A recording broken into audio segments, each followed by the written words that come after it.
দেখো function x is equal to x to the power 4 plus 5x minus 3 হলে function -1 এর মান কোনটি? ক্যালকুলেটর আমাদের অন করতে হবে।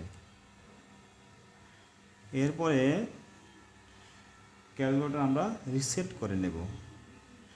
রিসেট করার জন্য প্রথমে শিফট বাটন ক্লিক করব, নেক্সট মুভ বাটনে ক্লিক করব। তাহলে আমাদের অল লেখাটির নিচে 3 আছে, এর জন্য আমরা 3 ক্লিক করব।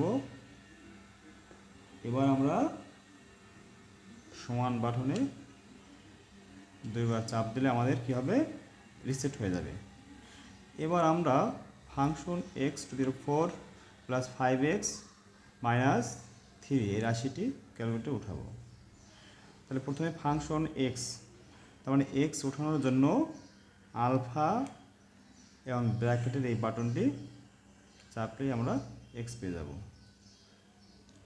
তারপর আমরা এই পাওয়ার বাটনে চাপ দেব এবং পাওয়ার হচ্ছে 4 লিখব। নেক্সট প্লাস 5x মানে আলফা ব্র্যাকেট, নেক্সট মাইনাস 3। এখন আমরা ক্যালকুলেট বাটন চাপবো। হ্যাঁ, আমাদের ফাংশন -1 আছে বিদায় -1 উঠালাম। এর আমরা সমান চাপ দেব, তাহলে আমরা পেয়ে গেলাম -7, অর্থাৎ রাইট অ্যান্সার হচ্ছে -7।